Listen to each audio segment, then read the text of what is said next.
Indeed, a very, very good morning to you. Thank you so much for joining us. As usual, when you join in, when you we get to know that you're watching us. And after you please share. When you share, you give someone else an opportunity to watch the broadcast. This is Circle, the episode 11 of 2026, and it is the 15th of April 2026. Tarehe ni 15 mwezi wa 4 mwaka 2026. Please, you can join when you we get to know that you're watching us. And after please share. When you share, you give someone else an opportunity to watch the broadcast. We have today on set, of course, Dr. Duncan Ojwang is here with us today. We also have Charles Owino, the DG, the NCC National Communication Center, and also the former spokesperson for the police service. We also have Governor P. Muchendu, who is a director at Konza, and also is a policy and governance expert. So we're going to have a conversation this morning around, of course, Goonism in politics. And we are lucky to have Muchendu, of course, who comes from Gikuyu, where we had some rakas over the weekend. They had some visitors, and it seems like the visitors were interacting nicely with the locals, or the locals were interacting with the visitors. He'll explain what happened over the weekend. Also, we're going to talk about the fuel hike. We have last night, I've seen the Standard is calling it fuel price shocker. But anyway, this was really expected, if you ask me. We're seeing what is happening globally. But anyway, we have an increase in prices. 40 shillings on petrol, on diesel, and 28.69 increase on petrol. We're going to have a conversation around that. There's also an issue of the sacking of the Ministry of Energy officials. We're going to look into that as well. I see there's some of those news on the newspaper. That is The Nation. And then also we're going to talk about Nyadarua. And Ojwang has been asking me, what is the difference between respect and fear? If I say, Bwana Charles, I fear you and I respect you, or I respect you but I don't fear you, is it possible to put respect where there's no fear? And we're going to have a look at that as well. Let's look quickly at the headlines. Standard, IMF, stop lying. The country's bid for an IMF bailout has hit a brick wall, with the IMF warning of billions in hidden debt beneath official figures. The Kenyan officials in Washington, led by Treasury CS Mbadi, have embarrassingly been exposed as liars. Okay, decades legacy killed 6 months in death. It has taken 6 months for ODM and its leadership to undo what its founding father Raila Odinga built over 5 decades. The once formidable party base is wobbling as leaders fight off any competition. Raila imagined, and his four-turned friend William Ruto is having a field day in his backyard. Okay, fuel price shocker, a record fuel price surge with diesel rising by 40 shillings and petrol Kenya shillings 28.69 per litre is set to squeeze households and businesses, triggering higher transport costs, inflation, and widespread economic strain. Okay, on the pump today, if you're fueling at 206 in Nairobi. I don't know what other towns are. I don't know wherever town you are in. Let us know how your prices are looking like at the pump. And petrol is as well 206, 206 both ways. Petrol na diesel, the 206. Okay, Daily Nation, a backlash. The controversial cargo has triggered a criminal investigation that is regarding the Ministry of Energy investigation. Fuel lies. One Petroleum Limited, the company that imported the said product and invoiced oil marketing companies, is directed to exit this product out of Kenya and as soon as possible. CSOP Wandai on April 7th. We received a waiver letter from the CS Trade to allow the consignments into our systems. The fuel was allowed into the KPC system and later released to oil marketing companies. KPC acting MD Pius Mwenda on April 14th. A scandal, a substandard fuel consignment that the government ordered the importer to ship back a week ago had already been pumped into Kenya Pipeline Company system and released to oil traders. The 60,000-ton petroleum hull has high levels of sulfur, over 4 times the permitted limit. Story is on page 4. Okay, our cooperative wasted shillings 2 billion in bogus land deals. For years, members trusted SIC Investments Cooperative to grow their savings through land and housing ventures. But as an audit now reveals, the trailers mismanagement, inflated land purchases, and questionable assets, exposing systematic governance failures that have left thousands of investors facing massive financial losses. Politics. Ruto seeks to calm growing tensions within with ODM allies. President William Ruto has stepped in to forestall a looming fallout within the broad-based government by promising to rein in his lieutenants accused of plotting to shortchange ODM. Okay. The Star News. Bodaboda rider sentenced to life imprisonment for defiling a 60-year-old girl. News. Oburu calls crisis meeting as UDA ODM cracks Whedon. US-Israel-Iran war has affected global supply. Kenyans eat as fuel price hike pushes up cost of living. New prices, of course, have been listed there. Mombasa is 203, Nairobi is 206, Kisumu is 206 for petrol and 207 for diesel. Kerosene rebounds at 453. Okay. People Daily. NCIC facing questions over Kenya shillings 250 million irregular spending. Can Wajir secure its water future beneath the dry horizon? That is County Watch on page 13. ODPP weak link in fighting against crime. Graft state prosecutor comes under increased scrutiny over withdrawal or collapse of high-profile cases, particularly those involving corruption. Okay, that is it on the newspapers. So let's hear what the gentlemen here have to say about the headlines. Start with you. Bwana Charles. Good morning. Morning to you. Mm-hmm. Good to see you. So many headlines. Whatever you picked, you can run with the issues of ODM, there's a view of fuel. I know you're going to go there. There's the issues of ODPP. Maybe I would want to hear from you regarding ODPP. Mm-hmm. ODPP has been accused of being a weak link in fighting, in the fight against graft. It's been accused of withdrawing high-profile cases or collapsing them. How does this usually work? Prosecution? DPP does not work in isolation. Mm-hmm. DPP works, and they rarely initiate cases. Okay.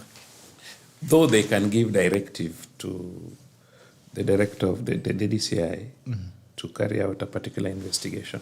But many a times you find investigations are carried out by the DCI. Mm-hmm. But the problem we have in Kenya is high-profile cases, there's also always a lot of political pressure. Mm-hmm. So you find you carry out investigations, but there's also politics in it. Mm-hmm. I give you an example of the KPLC saga. You've seen people complaining, why have they not taken the gentlemen who resigned or who were arrested to court? Mm-hmm. But you find that you must bring up your facts. You know, there are some offenses or some actions that may be administrative and requires quick administrative action. Like, for example, the case of KPLC. Initially, because KPC. of the KPC, the case... Ministry of Energy, that is. The KPC, Kenya Pipeline, sorry. You find that the actions that they took required quick administrative action.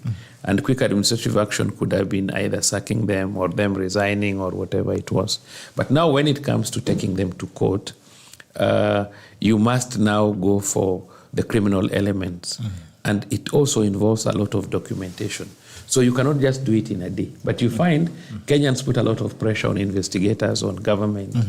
On, why are these guys free? Yes. So if you take a half-baked case to court to impress the public, eventually what will happen is, to avoid a lot of future and further litigations, what will happen is that you will have to withdraw the case. And withdrawal of cases also comes in various, you withdraw cases either under, there are various sections in which you withdraw the case, either 87A or 87B. 87A is before the person is put to his defense. And that means if you get more facts, you can rearrest and charge. But when you let the case go up to defense level and you want to withdraw under 87A, 87B, then you have no chance of prosecuting this person in future. So what happens is that the person will be acquitted. So basically you will find investigators prefer withdrawing cases before they are put to defense early enough to enable them maybe restructure, reconstruct, get areas that they did not do well. So even when a case is withdrawn under 87A, it does not mean that the case has collapsed. But if you take it to defense, then the case collapses. So what basically I want to say is that Kenyans politicize most of the cases and they put pressure on the investigators and on government to find people getting pushed to court even when the facts have not been knitted properly. So I cannot basically just say ODPP is weak because it is the same people, apart from the leadership. The officers who work for DPP are the same. You can only change the officer in charge of DPP, but the officers who work there are officers who are seasoned and they know what they are supposed to do. Yes. Okay. Maybe Ojwang, from a legal perspective, you can weigh in on that. And we've seen this moving around, that people are asking questions. These guys were arrested on a Friday, and on a Monday they are free. And up to now, it looks like there's no cases which has been leveled against them, and they are free and moving at home while the crisis is still looming. And Kenyans are asking, we want action. We want these people jailed. How does it work?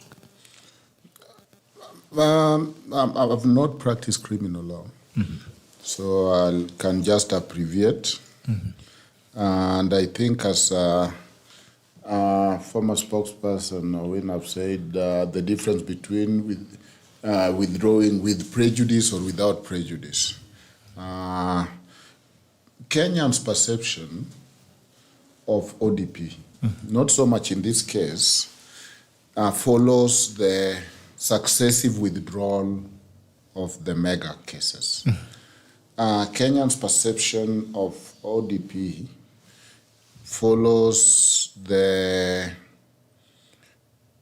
tussle between them and EAC. In some of the cases where the EAC feel they withdraw too fast. Yeah? And the assumption that you must have 100% surety before you prosecute is a fiction. You'll never have 100% conviction. And there's a difference between a weak case or no evidence or we are not 100% guaranteed.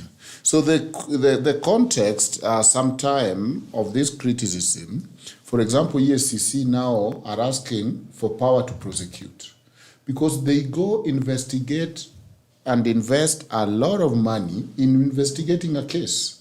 Case in point is Oparanya. Was it Oparanya? I think so, something like that.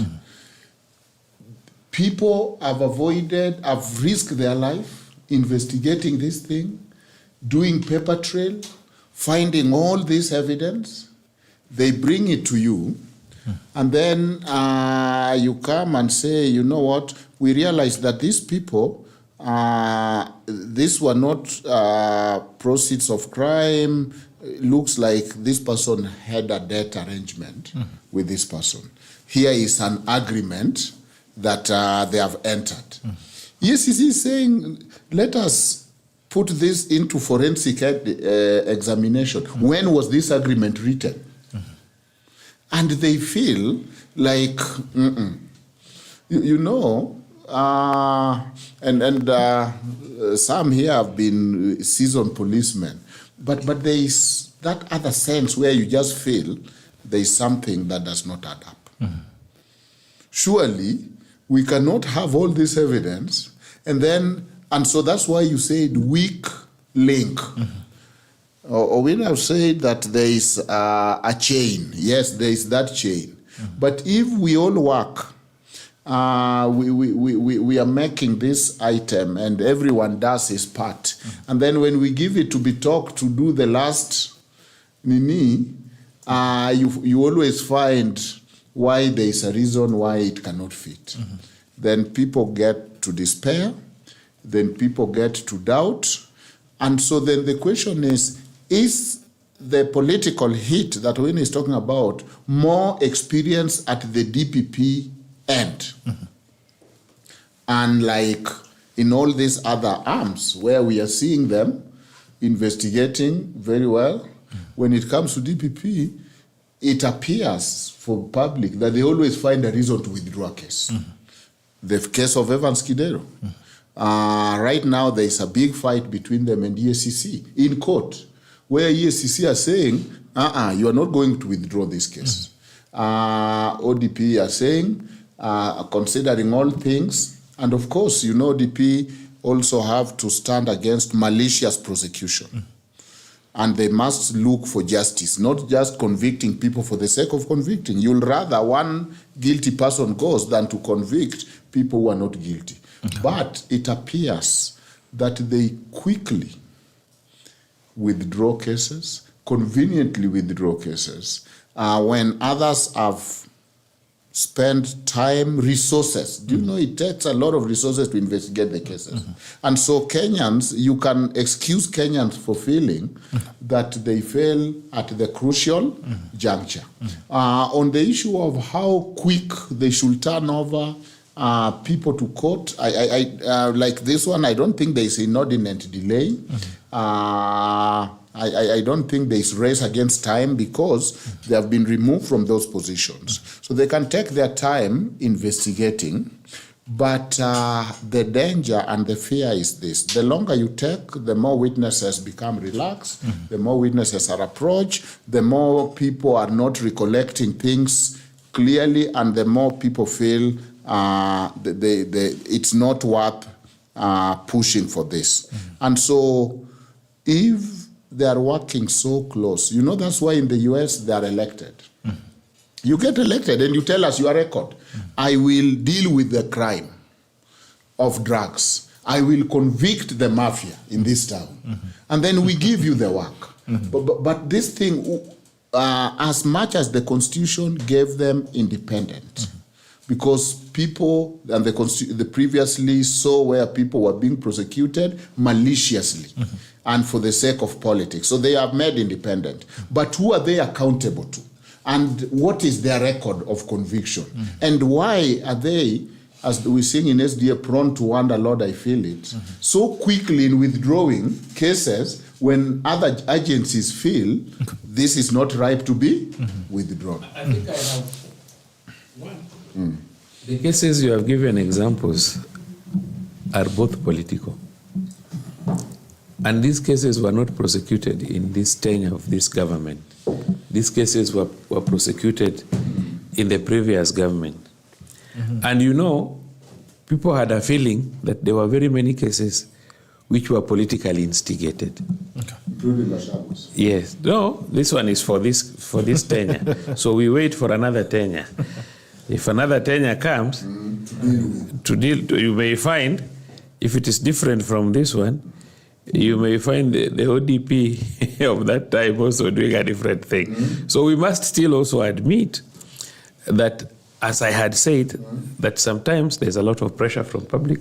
There are also political interests and many other things.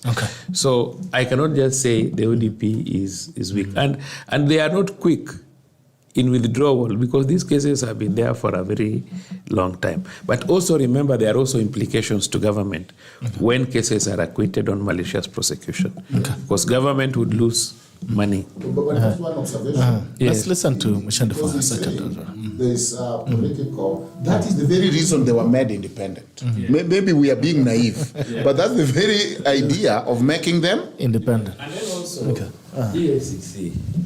You see, there is nothing special about EACC because all those officers in EACC, I think I taught them at the DCI Academy. They are just police officers. It's only that they now have a big name, EACC, and a mandate. But it's the same. I don't see the difference between them and officers in crime branch in Kilimani police station here in Central. I don't see any major difference. But it's just a big name. But what I can say, equally, if you give EACC the mandate to prosecute directly without going through a certain institution to assess what they have done, it can also become a monster. It can also maliciously prosecute people. So the reason why we have various arms of government is for purposes of check and balance. So you cannot give EACC what you are trying to imagine. No, let them go through ODP. If you think ODP is not efficient, then change ODP. But you can't give them that power. Muchendu, do you think this? Kenyans You know, you pitched me against Charles here, and you know, he's an authority in investigative matters. So, Are you also Kikuyu?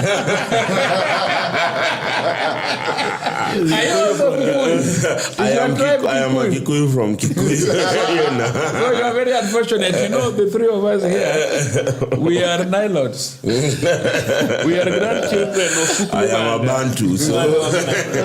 but I wanted to say that I agree with Charles on one thing.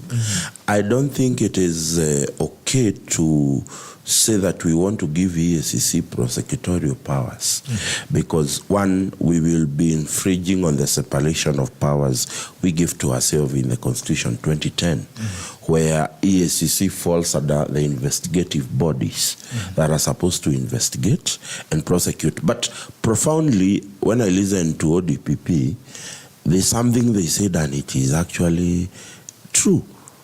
We take a case to court. Somehow, witnesses lose interest. Witnesses disappear. You see, most of these cases Bitok are economic crimes. And if you look at other countries, and I'm not an authority in law, but if you look in other countries where you have serious economic crimes being brought against people who have enjoyed serious powers, that also comes with witness protection program that allows you that your witness don't lose interest in the middle of a case, or they don't just disappear. So I would think that if I was in ODPP, I would be pushing for such measures, because I'll tell you, in my village, you see women one day will wake up and lie out that watoto wetu wanakunywa bangi, watoto wetu wanapewa pombe haramu, but they are asking one of them to go and put a statement. Nobody comes forward to do that. And therefore, we end up blaming the police, but we do not provide the evidence as it is enshrined in the Constitution and in the subsequent laws that requires you to file proper evidence. So I think, as you have said, is that one thing is, we want to do an acclamation and have Bitok arrested with 100 cameras pointing at that arrest. We take them to EACC. A case example is my governor the other day. He was arrested. He was arrested on cameras. He was taken to EACC. And then 1.5 hours later, he is released, and he is there outside EACC speaking to his supporters and telling them that I am being politically fought and prosecuted. So I think that if we want to sustain these cases, and if we want to have evidence that is beyond reproach and witnesses that can actually give details, we need to look at what are the incentives. Because today, if you look at countries like US, Germany, with the highest prosecution level of economic crimes, you will realize that behind them you have witness protection. In this country, where did you ever hear that government or the witness protection program actually allows us to even change the details of Duncan here and give him a whole new, identity? So that if he is able to give his account of what happened, we will be able to prosecute people. But I'll tell you, one time we were treated to the Goldenberg saga in the inquiry. We would see it every day in the news, and what became of it. Those people who are involved and those people who knew what the deals were going to do, they had to choose between, life and being a witness for government, or being a witness for ODPP. And therefore, I would say that, one, I don't agree with transfer of prosecutorial powers to anybody else other than ODPP.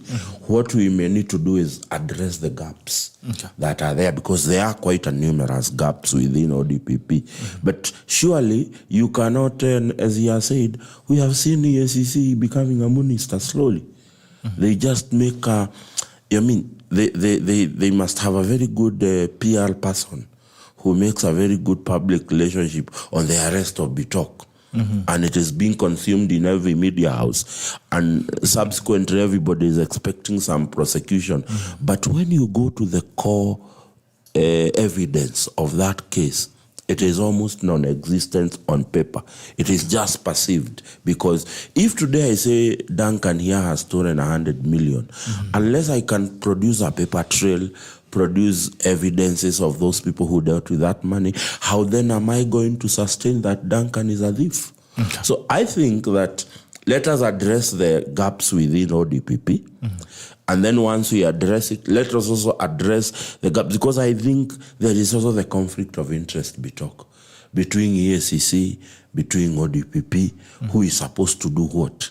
Because today, if you are ODPP and I bring you a half-baked case, what do I expect? Or what is going to be the end result? Because as Charles has said here, you will say that this is malicious prosecution. How do you end up with a malicious prosecution accusation? It is based on evidence. It is based on witnesses. Okay. If all those information is not provided, how then do we expect people to be prosecuted? Okay. And then we need to deal with these animals called lawyers. Because, let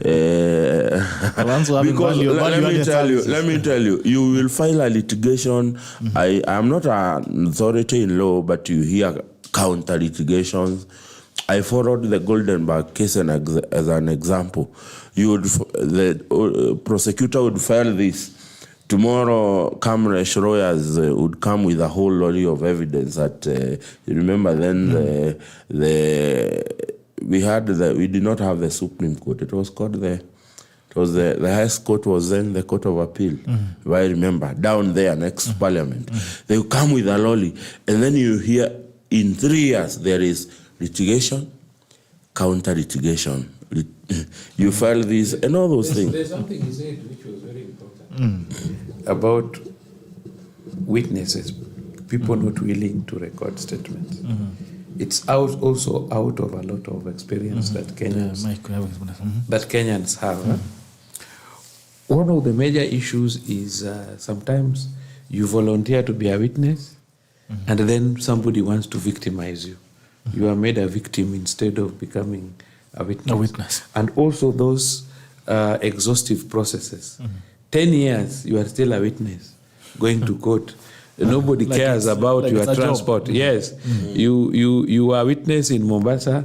You have even retired. You have gone back to Kericho, and you are still a witness. And nobody offers you transport. They don't know where you sleep. What happens? So there are a lot of issues that need, especially our administrative and management system. We need to be a little bit proactive. Okay. Yeah. And one of the questions that Kenyans are asking, of course, is why is it that it's only these high-profile cases that some seem to have procedure hiccups? You don't hear that a thief in the village, the case was dropped because the evidence was not sufficient. Once I steal a chicken or once I'm accused of this offense, I mean, it takes only 2 to 3 days to end up in a gallows. Yes, because litigations, what you were saying, a chicken thief simply goes to court. The case is hard. No lawyer. Yeah, no lawyer. but then you will hear the rich people constitutional interpretation.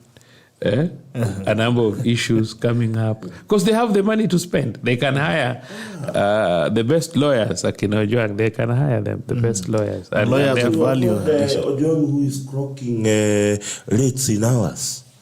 A chicken thief will hire which lawyer who is being paid in hours. And that's the biggest problem. You will realize that Kenyans, especially those who are planning to steal, and they succeed in stealing, they know I am being accused of running away with 200 million. He's always aware that 20 million of that money will go into my legal fees so that these guys can go. I mean, look at some of, and it's rather unfortunate. Sorry, and I am happy Duncan is not a criminal lawyer.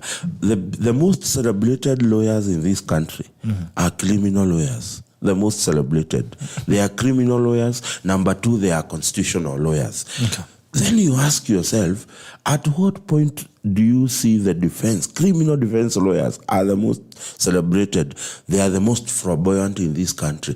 Something is wrong. Because crime pays. Yes, because crime, it seems like it pays. And therefore, I think as a government, we also need to up our games. As Charles has said, what incentives do I have to go and be a witness in Mombasa? Because if I want to get to Mombasa quickly, I have to pay an air ticket. If I have to go to Mombasa with the other means, I have to pay the cost of sitting in an SGR or in a bus for so many hours to go and be a witness to ODPP that does not mind about my welfare. So those are the problems. Talking about the issues of access to justice, and in this case, because it looks like those who have access to representation are the ones who get the freeway access to justice. They have the highway, the expressway to justice. While those who don't have access to representation, including not having access to the lawyers that we say have value-added services, the ones who can scream with you, who can carry you in their car, who can say, no, you're not a Ojwang. Does this then hinder because now the public, the general public is larger than the little elite. Does this then, does it not give the feeling that justice is not really justice unless you can buy it? Justice must not just be served, but seem to be served, right? I think that lawyer's job is just to put reasonable doubt to your case. It's not the lawyer's case. It's the people who steal and the criminals who call lawyers. So lawyers are not criminal. They simply put reasonable doubt. Muchendu, you are saying you saw Duncan at 8 p.m. and you are sure it was him, but as we can see, you have glasses on and you can barely read anything before you, and it was night. How sure are you? So just reasonable doubt, and in the scheme of things and the whole aspect of justice is that access to justice. We came from the witch hunt, where we were saying that let us give everybody reasonable doubt that you are innocent until proven guilty, so that we go through the process. Let us have a judge who is neutral. And he's also a lawyer and a very experienced person. Let us have a prosecutor. I think Kenya moved to require that prosecutors, those who go to court, are also lawyers on the other side. And then let us have these people prove beyond reasonable doubt. So I think let us not fight the standard, because there's nothing wrong with the holding people responsible for them to prove beyond reasonable doubt and to put reasonable doubt in their case. But you are right that we are looking at the unfairness of society. Kenya should have more lawyers. People should be able to access lawyers. But of course, it sucks if you are not able to, because they have a very important service to offer.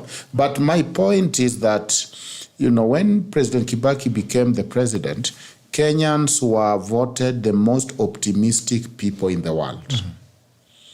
And people felt or thought that they can finish this issue of corruption or dent it.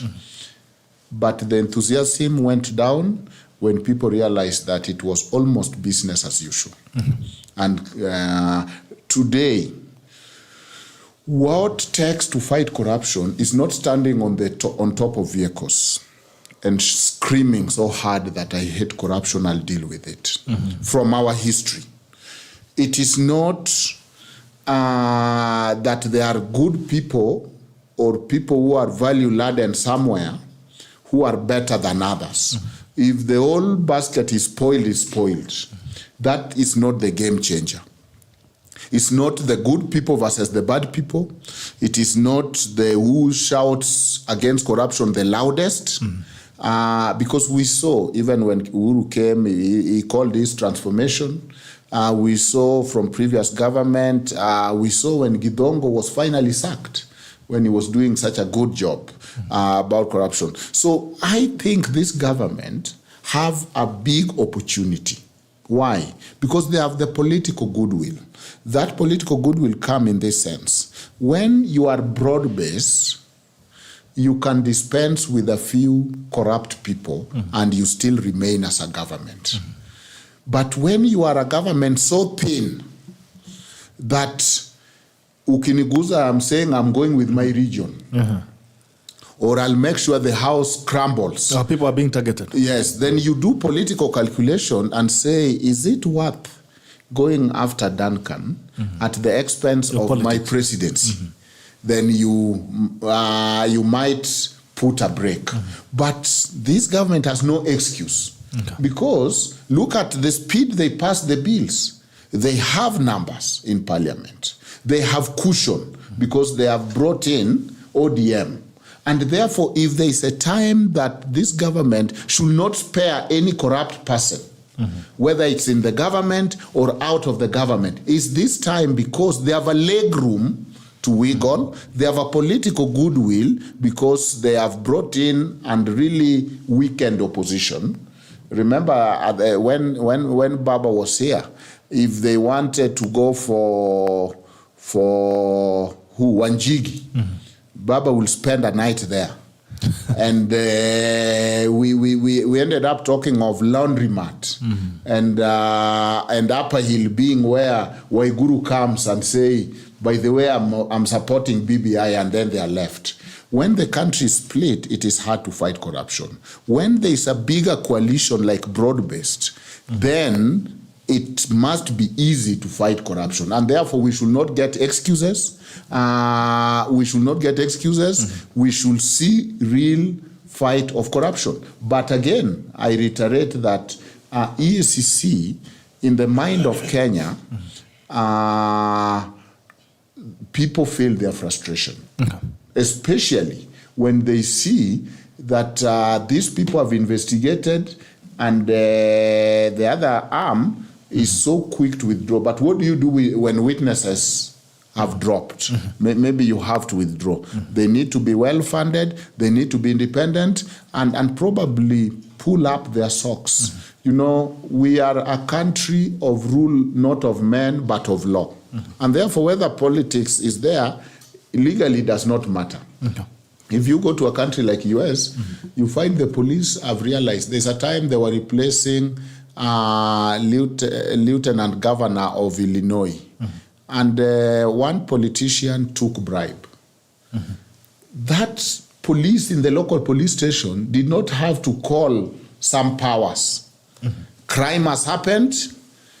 You have been named with the crime. They just went to the governor and told governor, follow me with your car to the police station. This culture of, before I arrest Muchendu, I must call Wamatangi and say, how are you with him? Is it okay if I put him? That is not a country ruled by law, but ruled by men and individual fiats. And as long as we have that, then we will not have fairness, because you will see these other people being prosecuted, these other people being left. What is happening now, if you take anyone who is leaning towards opposition, you find the so-called friends coming and saying, there's nothing corruption here, this is simply witch hunt. If you touch this other side, you find the tribes coming saying, tunamalizwa. And at the end of the day, we are saying corruption is the biggest scandal, because remember at the beginning of this government, we were promised and we were disappointed, because we were promised what was called dealing with state capture. Yes. State Said capture. in other days, we'll have state capture commission. Corruption is stealing eggs. State capture is taking the hen that lays the egg. You are taking everything. You have lined up your corruption through the entire system, through parliament, through judiciary, and therefore you can do your corruption without even blinking. You know, in that state capture commission, has it come? No. We are waiting for it. Why is it important? You know, somebody gave us an analogy of a farm that was making wheelbarrows. And the gatekeeper job was to make sure nobody lived with a a wheelbarrow part. So he will check every worker to see whether you have a bearing, whether you have an arm of wheelbarrow, and make sure they take it before you leave. Unfortunately, there was somebody who kept leaving every evening with one wheelbarrow is pushing. But the guard is looking for a part. But the guy is stealing the whole wheelbarrow. So we must deal with state capture. That is instruction. the guard was given instructions that check parts. So the guard did not know that a person living with wheelbarrow is stealing, carrying all the parts, because he was not instructed. Because the guard is supposed to be instructed. Angaambia vizuri chunga wheelbarrow isiende. But no, all right, quickly moving. Yes. We were in Gikuyu over the weekend. What happened? And why? Yes. Where are these goons coming from? You know, I am sad that there are people who seem to think this is just another subject that should be taken lightly. And as people who have suffered in the hand of goons, because let me tell you, in, should be 24th of July, 2024? I think that's the first time goons who are not from Kikuyu constituency raided Kikuyu town and burned the entire CDF building. They burned part of the DCC's office. And as we were trying to recover to start building, then last year they came again. They burned the DCC offices, they burned the county government offices, they burned the entire judiciary to the ground.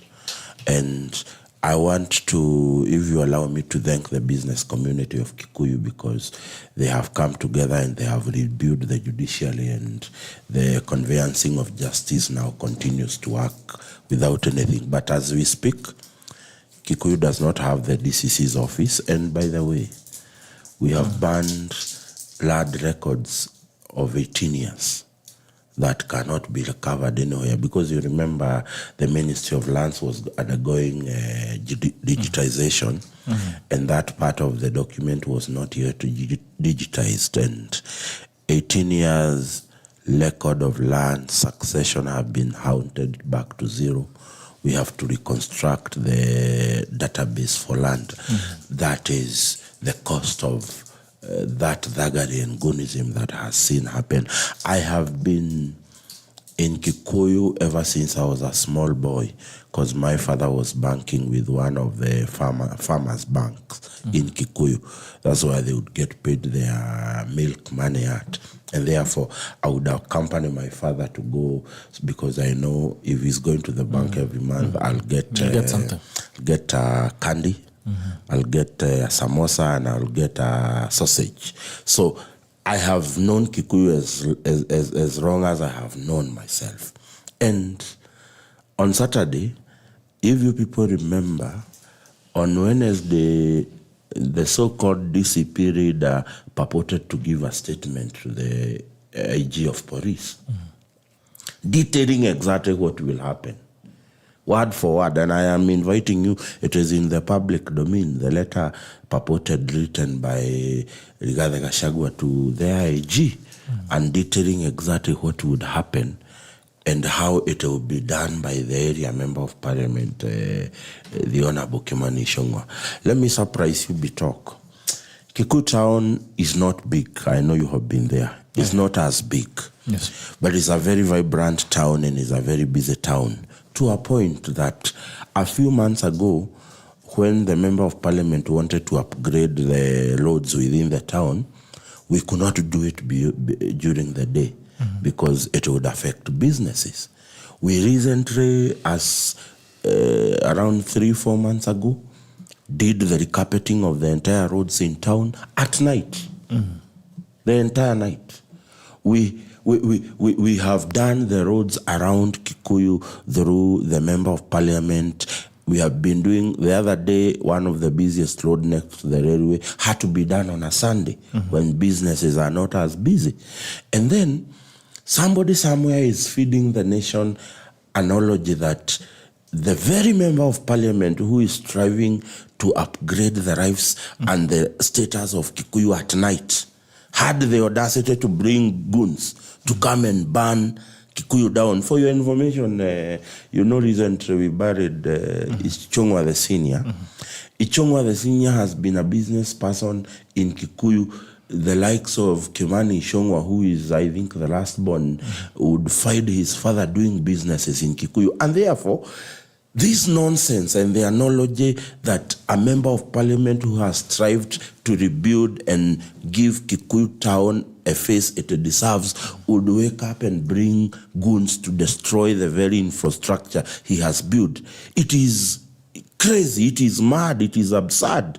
And therefore, I want to imagine, Bitok, one of the biggest critic of the government, a station, a vernacular station that is the biggest critic of government and the member of parliament for Kikuyu, is one of the local stations, national Kikuyu stations. I do not want to mention the name here. I don't want to get myself in trouble. Correct. A month ago, in their mid-morning show, they decided to come and do a show in Kikuyu town at the bus stop. They are the biggest critic of the member of parliament and the biggest critic of government. I would bet even when you live here, I would have somebody interpret what they will be saying. They will still be fighting government. But that day, they came. I personally went to Kikuyu. We personally ensured they did their show. They did their politics. They criticized whoever they wanted to criticize. And they finished their show, and we ensured they went home safe. Because that is the democratic space as a nation we need to provide. I don't need to fight with Duncan because he is opposing me. Politics ideally should be differences in ideology. Right. It is not personal. And therefore, these guys came, criticized, they criticize government, they criticize the area member of parliament, they are given an ample space. They actually had about 5,000 fans turning up for the show, no single incident, and they went away. They are just a single station that has a very big reach. According to the National Communication Authority, they are reaching about 18 million listeners all over the world because they are also digitized. Then you have Rigathi Gachagua, who everywhere he goes, before he goes, there is chaos. He was in Gatondo, there was chaos. He was in, I think, in Murang'a sometime, there was chaos. He was in Nakuru, there were chaos. Surely, it is not that it cannot be that everywhere you go, chaos follow you. On Kikuyu, I'll tell you, there is one thing we decided and we resolved, and for that one, we have absolutely no apologies to anybody. We ensured that we guarded the businesses of Kikuyu people and the sanity of the town. And therefore, the police officers ensured that they allowed them. If you look at the videos you have seen, the police ensured that the man came and addressed his followers, the one he had transported from other constituencies. Let me tell you, if you are coming from Kikuyu, the farthest place you can come in the constituency to come to Kikuyu town is a place called Gatune in Nachu. Yes, is a place called Gatune in Nachu ward. It is the farthest point of the constituency. And from coming from Nachu to a place called Lusgit, you will probably use a motorbike. There is no known public transport.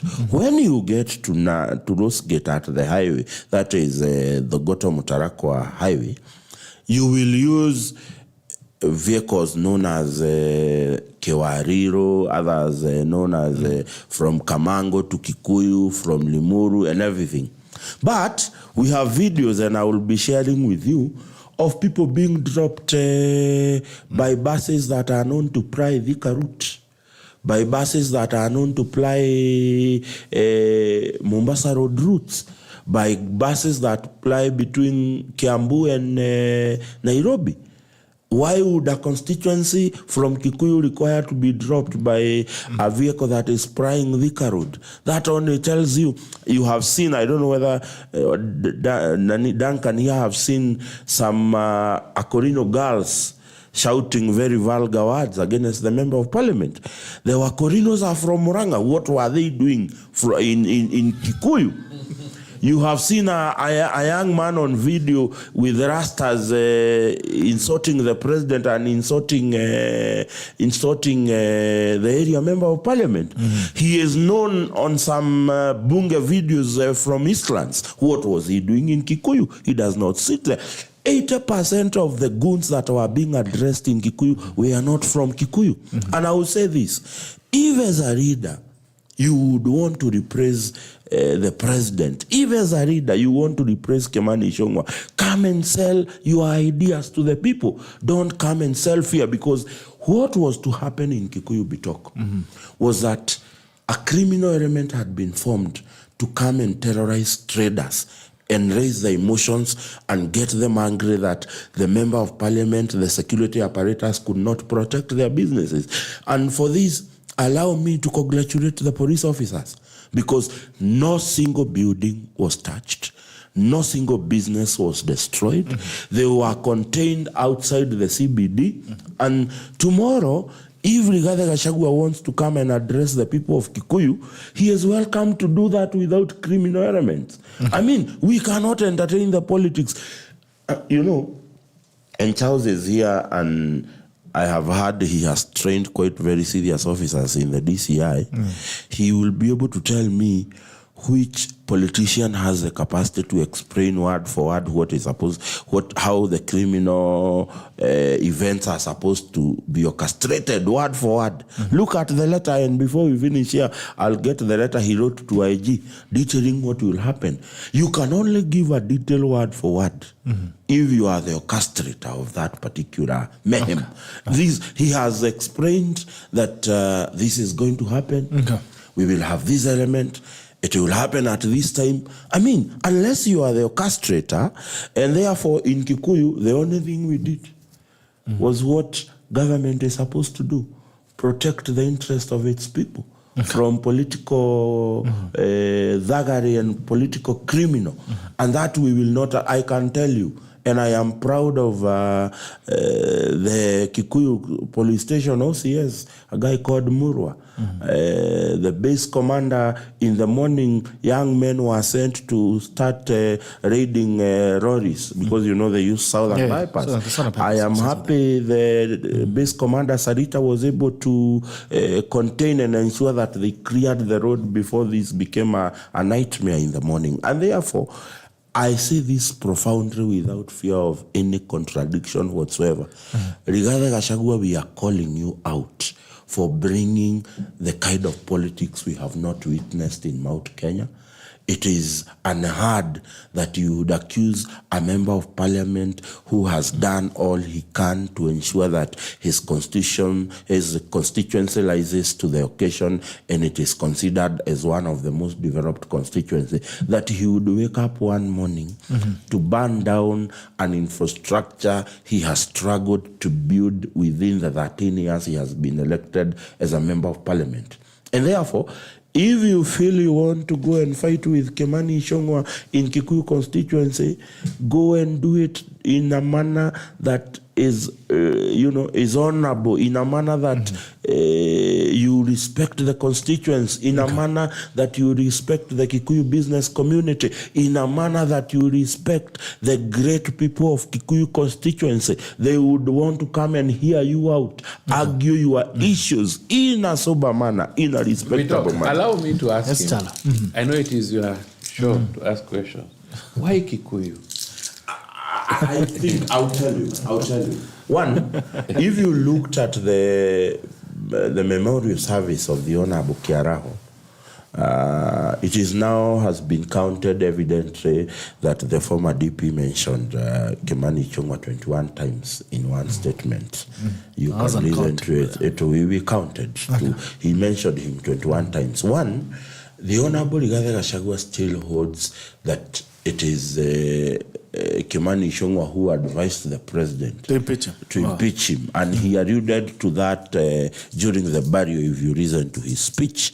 Then number two, most of the members of parliament, and I say this without fear of any contradiction, most members of parliament are facing quite stiff opposition in Mount Kenya. The only person who has proven that he is not blinking and he is not moving an inch, it is the Honorable Kimani Ichung'wah. And the Honorable Kimani Ichung'wah has proven to his constituents, because I will tell you, and we had a discussion with you, Bitok, sometimes back, when the members of parliament in Mount Kenya could not even go to their constituencies. You remember after the impeachment, the fear and the Gen Z. It is only Kimani Ichung'wah who actually had the guts to go to his constituency every Monday to meet with these young people and try to understand what exactly is their problem. And subsequently, Kimani Ichung'wah decided and made sure that he did not lose touch with the constituents. And the people who are opposing Kimani Ichung'wah no longer have the base to oppose him in terms of development. Because if you have been to my place, Yes. you have seen the kind of development infrastructure-wise in Kikuyu. You have seen the kind of infrastructure we are doing in schools.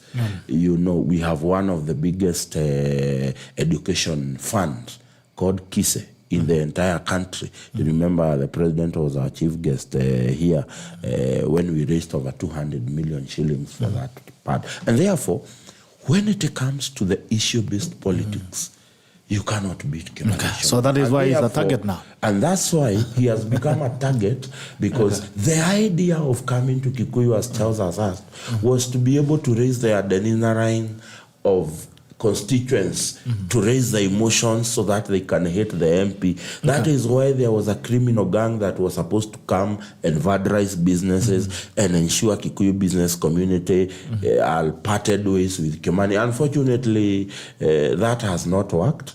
And we still invite them again to try. And if they come in peace, we will ensure that they are allowed to mingle and, put their case with the Kikuyu constituents. If they come again with goons, they come again with thugs, we will still give them the very escort services. Yes. No. The police will give them the escort services they provided last Saturday. Because surely. And I will ask this question, and allow me to pose these questions to Kenyans who are of sound mind and who are critical thinkers.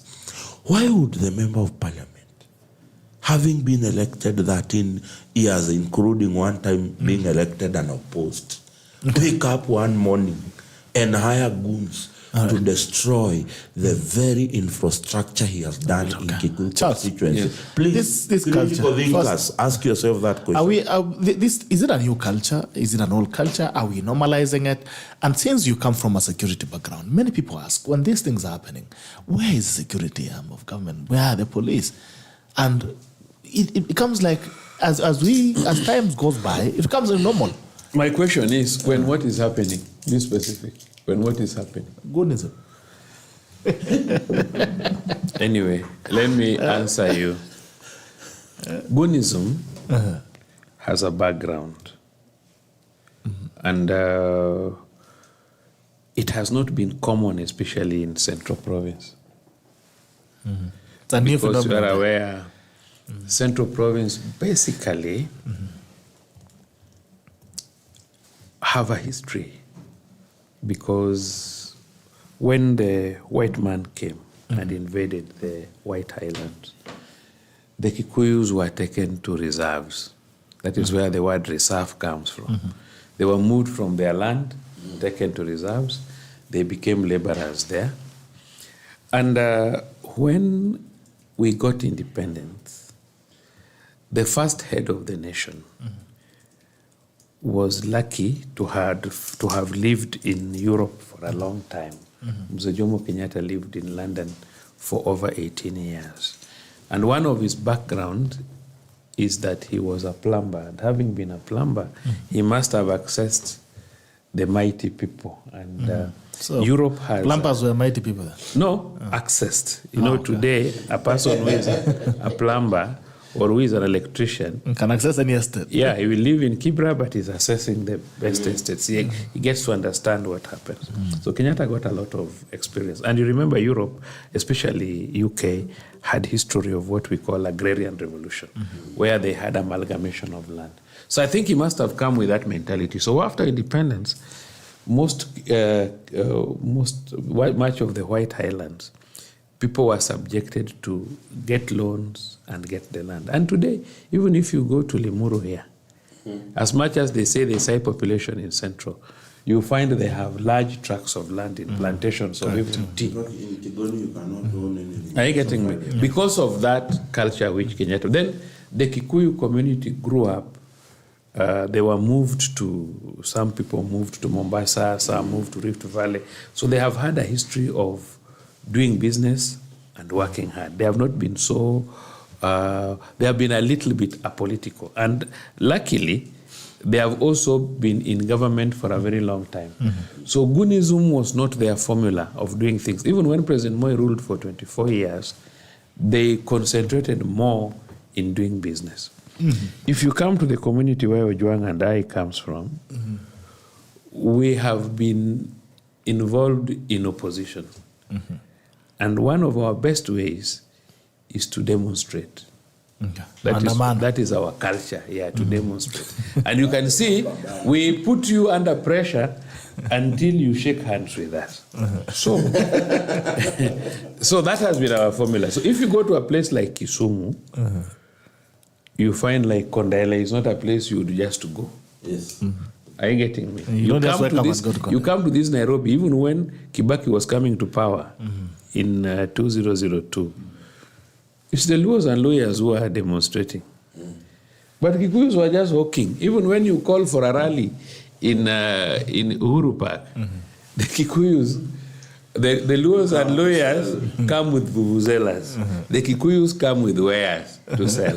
So the issue of Goonism... Even they are the ones selling the vuvuzelas. The issue of Goonism with Kikuyus has not been there, except when we had the Mungiki menace. Yes. Which also came in another different formula. So they have not had Goonism. But Goonism originates from tolerating things like unlawful demonstrations and assemblies. We had the Sufuria Revolution. During the Sufuria Revolution, these boys were blocking roads, even here in Nairobi, and they were stealing from people. This is the first time people from Central were involved in the finance bill. This is the first time people from Central were involved in active demonstrations and even closing Thika Road.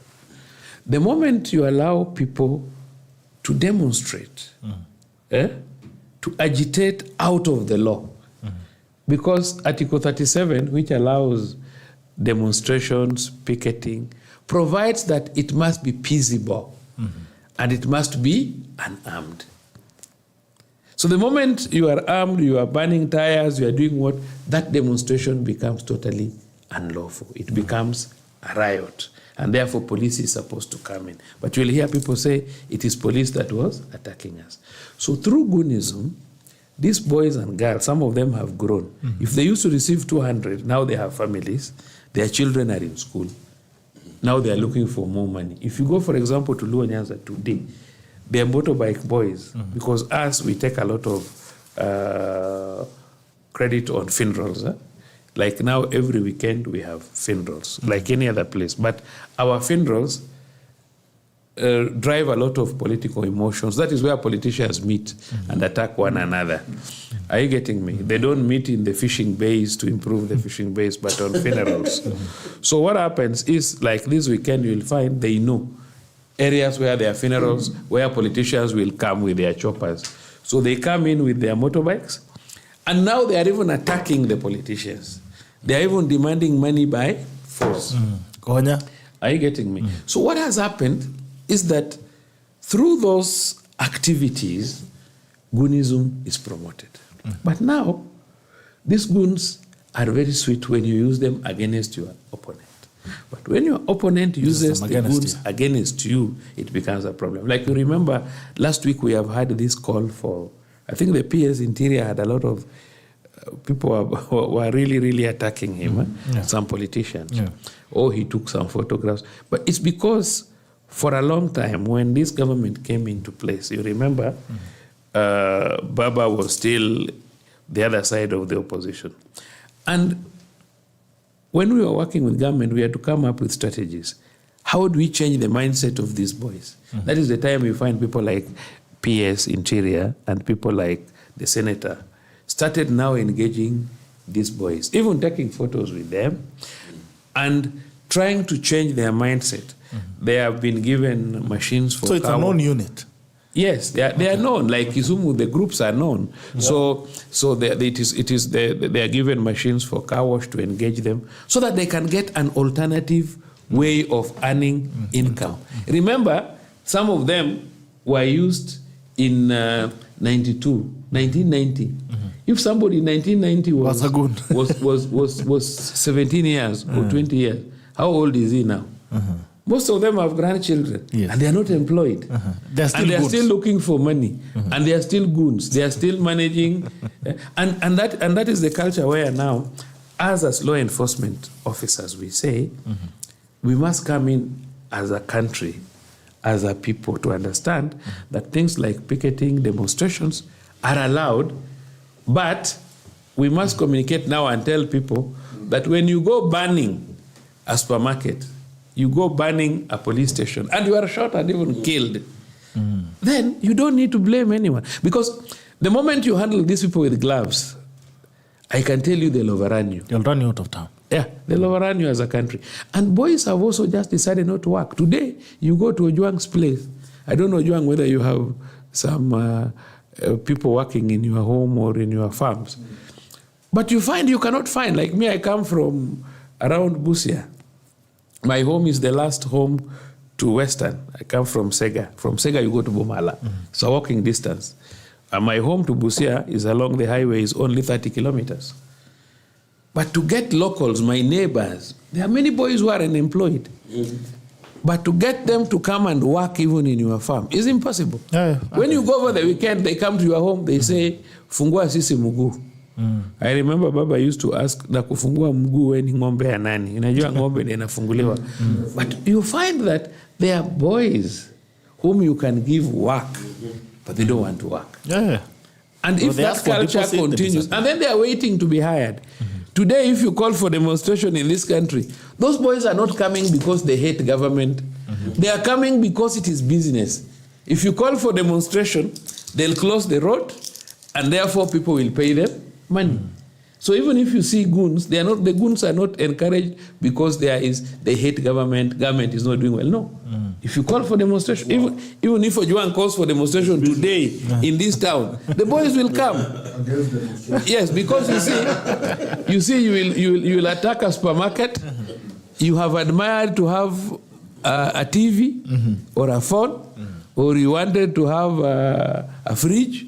That's the only way. It's an opportunity to be that's the only way. That's an opportunity. So police are at crossroads because whatever these people do, because when there is demonstration and when you hear maybe somebody has been killed, when you see members of the opposition crying, they are very happy because they have a platform.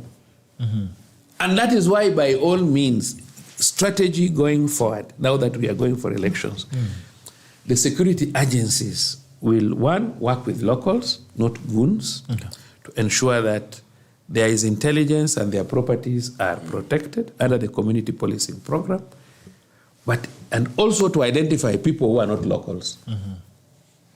Because we are going to reach a level where if there is a rally in Muranga, it should be for Muranga people. Come and talk to Muranga people. Yes. Don't carry people from Embu, because these people, even when chaos arises, they don't even know where to go to. And that is where you find death occurs. So you are going to talk to people of Nyakach. Talk to the people of Nyakach. Don't carry people from Siaya for your rally in Nyakach. Yeah, you are in Eldoret. You want to have a rally in Eldoret town. Don't go and get people from the village, from Ravine to come to a rally in Eldoret town to show. So once police service comes up with strategies to ensure that people are informed, people are educated, people are told what they are supposed to do, restrictions are made, and even including talking with the opposition and telling them, we are not going to allow this. Openly, let people hear.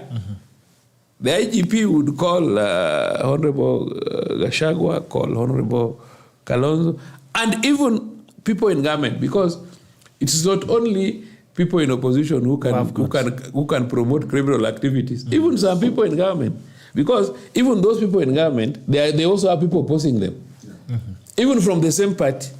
Like now the region where you come from is UDA. But within UDA, when people are looking for UDA ticket, they are also competitors. So within the same party, there can also be goons. So we have to keep on, the police have to come up with very good strategies of meeting leaders.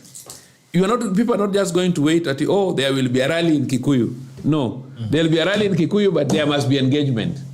Yes. You know, as you have said very well. I'd like to go to Ojwang first. Yes, I just wanted to put a right out. What he has said, one of the things that helped us secure businesses in Kikuyu is that the business community accepted to work with the police, and they were monitoring their CCTVs in their businesses, and they would be able to send recording of those CCTVs to the police to know one of the major establishments in Kikuyu was about to be attacked by like 20 boys. But one of the business saw the boys at the back trying to enter into the building and informed the police. And therefore, as he has said, is that there has there has to be a very serious community policing. The boys who are looting people at the southern bypass were not dispersed by the police. They were dispersed by the locals. And therefore, I think going forward, and that is it. If you want to come to do politics in the Giomai village, come and speak to the people of the village. Don't bring people with buses from Limuru town or from Kikuyu town or from wherever. And that is how we will have sanity in our politics.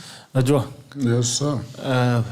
What do you make of it, and what's the way out? Because we need to find the way out. Because if everybody has goons, I have goons, you have goons, everyone has goons, then we have a community of goons. I think they have killed the animal because so far, it appears that Mount Kenya is taking opposition tendencies. Finally. I've keenly watched, felt some region have been stereotyped as just too violent. Yet it is the environment that had brewed that. When the same crowd went to meet Raila at the airport, they were called goons. When the big crowd went to meet Uhuru when he was released from ICC, the headline was, Kenyans have left their work to go meet their son. So sometimes, even in policing, there is big stereotyping. And stereotype is a big issue because, if you see someone, I still feel that quickly a crowd of Luo young men will be considered goon before a crowd coming from Kikuyu because of that history. The leadership has come from that place. Them, they were probably just talking. Them, they are the business people and all that. But we are seeing the things are changing. Now, secondly, I think we need public order. And that's what they have said. We need coordination. When you go to Kikuyuni and you have carried 200 young people with you, then you need to coordinate with the police. Who is responsible for these people? Because when something comes and things go wrong, nobody wants to take responsibility. It becomes, where is the government? And it pities the government against this group. When something happens, as Owino was saying, the chorus become, they have killed our children. Yet, the argument is the police are put between a rock and a hard place. Here are people destroying property, sometimes, not always, destroying life, and you have to protect the people. Then comes this young lady twerking before police, and we call that courage. And take selfie and TikTok and glorify them for being courageous generation. For others, it's a content, but people's life are involved because the police have sworn to protect life and property. So it's important to strategically plan. If Muchendu is going to be going around with 300 young people who can do goonship at any point, you who is planning this funeral somewhere in Kerugoya, Muchendu has come with 300 young people. Do you know they have outrun the organizers? They can now manipulate the program. They can now change this funeral to be a rally. It is unfair for that event organizer. It was somebody's wedding, it was someone's funeral, it was a church service, but I've shown up with 300 young people. But then there is freedom of movement. So I'm wondering, to what extent can you tell people don't move? I think what it will require is coordination. That if you are coming with 300 people, let us know. And let us know who is responsible for them. And let us know, let us identify them, so that if they misbehave, we have a commander responsibility. Let us extend what in the environment they call polluters pay principle. So if you come with 300 people and they mess our town, you should be able to pay. There must be someone in charge. Why would you want to travel with people? Are you going to pay dowry? Because I'm popular. But that's the challenge. If you are popular, you are coming to meet your supporters should find them there in that place. You cannot Jesus walk with his disciples. There are only 12. Yeah, but because we are 12. No, there are only 12. the transport was limited. There's a place in the Bible, because I'm a son of a pastor, there's a place in the Bible that records in a great followed him. Excuse me. The great multitude that followed him were local because he came to Jerusalem. Like now, a political entourage will be there. Convoy and all colleagues. Yes. Of colleagues, members of parliament, aspirants. But not supporters in buses. But is it illegal? You see, I see it's not good manners, it's not good political hygiene, but is it illegal if I decide that I have portable supporters, that wherever I go, I move in to cheer me that I feel good? No. It is illegal. Where? Why? It is illegal. because first of all, it is deceptive. because it is deceptive. Because if for example now, the president is touring Kisii. Why should he carry people from Nandi and Homa Bay? It false advertisement to go and cheer him? Free country. But you know, as there is a catch-21, as he says, because of course the Constitution guarantees freedom of movement and association. I want to associate with people that day. And I think that is the most abuse. And if you are moving with army, if you are moving with your army, your boys, you see at the end of the day, sometimes they turn to be the boys. So the boys. You are not moving with Mama Boga. At the end of the day, I think it is one of the liberties that has been abused profoundly by politicians. And as you have said, I am loving how former CJ Maraga, as low-key events. I'm just saying, he was in my town the other day. He was in Kikuyu the other day. And he's coming with what is called genuine supporters. You don't see him with multitudes. You mean himself? Or? No, I don't want to get into the murky waters of discussing his entourage. But what I am saying is, Whether you see CJ, I've seen him in Nakuru with a handful of people.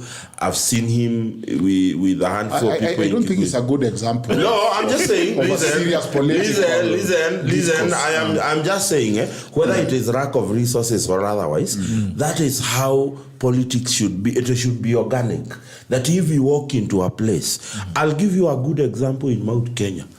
If this fella called Moses Kuria walks into a function and he never comes with an entourage of people, but he walks into a function and everybody is shouting and clapping, and as what Charles was saying, that as politicians, and if you want to get votes from your village, why do you need to come with people from his village? But you see, Muchendu, there is politics as it ought to be, and there is politics as it is. Because if I have people who are saying, we are in this course with you, we want to go, where you lodge, we will lodge. Where you nini... No, that is agreeable.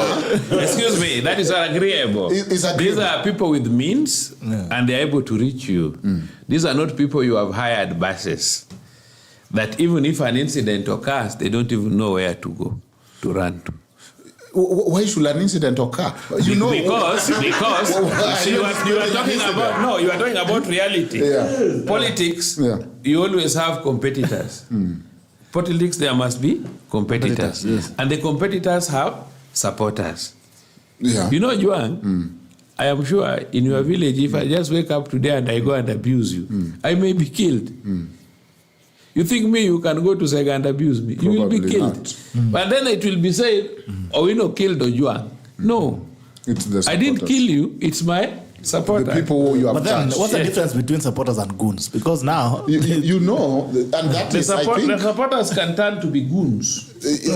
Yeah, they can switch. And that is the challenge. That's why I was saying, there is no... It's very hard to tell me I cannot travel with 300 people. It might not be good, but it cannot be legal. But in the process, if I come to Muchendu village with 300 people, then I need to make an arrangement with the local police that these 300 people, I am responsible. Because the issue become, and if they do anything, when an issue arises, they overwhelm the local police. You had planned for 300 people, now I've come with 3,000 people. They are not identifiable, but I'm the one who knows them, and they gravitate or switch or oscillate between being supporters and goons, and cheering and booing. You know, they're switching between. What you're saying is ideally what ought to happen, but it speaks to the very reason of, first of all, transporting these people. What was because if the sole purpose of listen, that's what I'm telling you. Exactly, this is a problem. You gave us a reason. Yes. You gave us your evidence is that the bus that from came Thika Road. is Thika Road bus. Yes. So what? I can be a Kikuyu person who live along Thika Road, and now I want to go see my lead address. Surprisingly, Ojwang. No.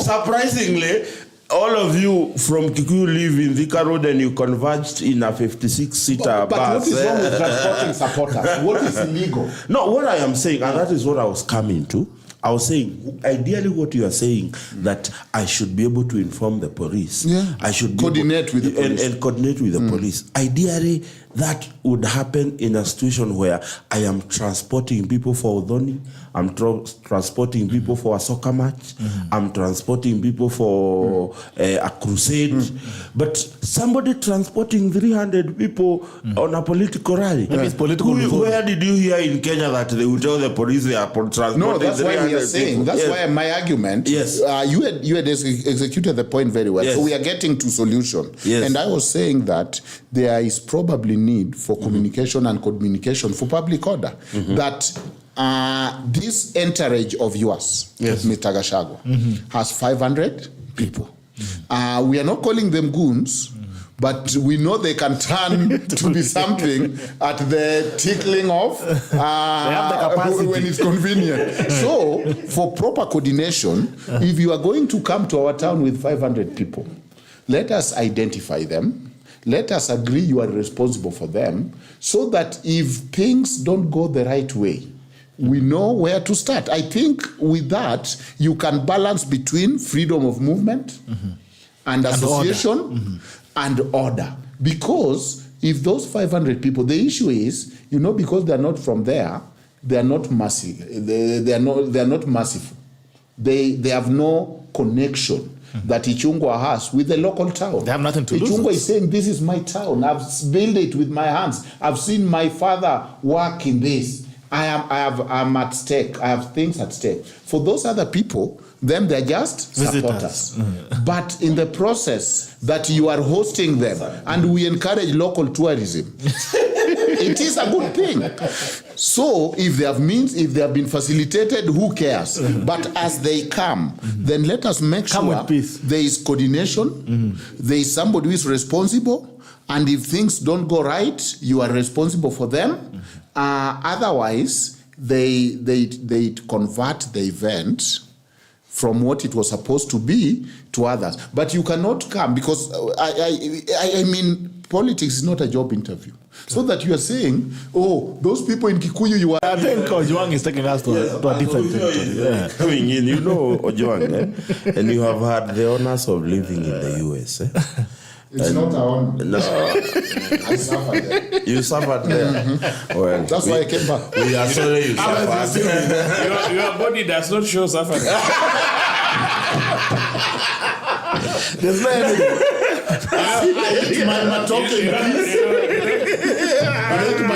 Some of us, even when we are sick, and your digestive system is poor, and therefore giving you a bad body, people think you are comfortable. I was going to say that if you look at the systemic process of mobilizing in such countries, is you get local mobilizers to mobilize people into your political meeting, because and what he's saying that people are still gonna vote for you even if they are from Kikuyu. If then we are speaking about issue-based Bitok, every particular region has its own challenges, and that is why if it was supposed to address everybody, you stay in Nairobi and use media to address the nation. But the reason you come down to Kikuyu, it is because you want to come and address the challenges facing the people of Kikuyu. You want to address the challenges today. The challenges facing the people of Kikuyu is that we don't have DCC offices. We are reconstituting. Which you guys, you banned it yourself? No, we did not. There is no single Kikuyu that banned. The video, of course. The visitors banned. When I hear Ojwang casually discuss the issue of transporting people, it disrupts in a different way when those transported people. What do you mean casually? I'm just saying that you think that just because people will vote for you, you can bring people from Murang'a and from Thika Road to come and address them in Kikuyu. That's the nature. None of you are politicians. Now I know you are not politicians. No, I am just saying. Yes. Let's have it that way. Yeah. This gentleman, from how I read him, he's not the other side. Yes, so he's passionate. now I'll tell him what to do. Yes. You see me on the side. Well, number one, make sure your MP runs again. Asiwache kuja election. Let him run. Number two, mobilize the people of Kikuyu to make sure he's re-elected. Okay. In fact, just a minute. In fact, yes. In my constituency, where I come from, we had a very good young MP between 2013 and 2017. This young MP decided he was not going to the party of the region, which was ODM. That was my MP, David Ojwang, from Kenya. So he formed his party called Movement for Democracy. And then when he went to elections, the members of the other party did certain things. They decampaigned him, saying, Msaliti, what, so many things. So he lost by a small margin. So 2018, he was not in parliament. So he went and petitioned. So he won High Court. He won Court of Appeal. he won Supreme Court. So in 2019, he went back for re-election. And we re-elected him with his small party. And even in the last election again, he has been re-elected with his small party. So the best thing to manage such negative political competitions is now you go back to your area and you disapprove the person. Are you getting me?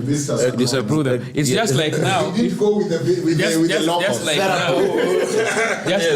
like now. Yes. Where I come from, there's a big debate about Popularity. zoning. Big debate about zoning. There's a team which wants zoning. There's a team which doesn't want zoning.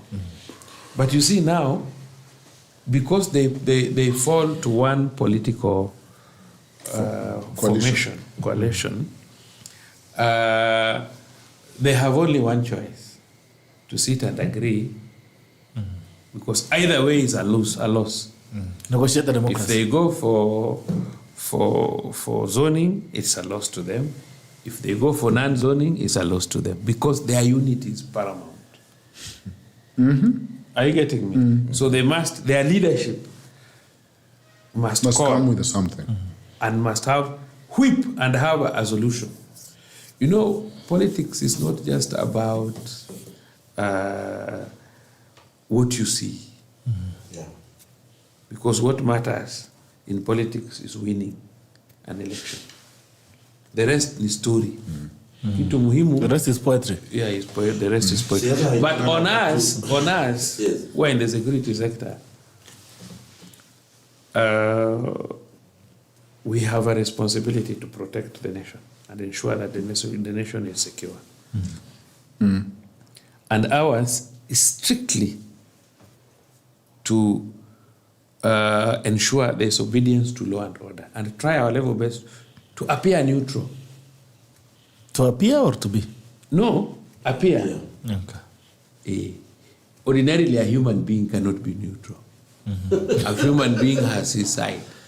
Are you getting me? Naturally, you cannot be 100% neutral.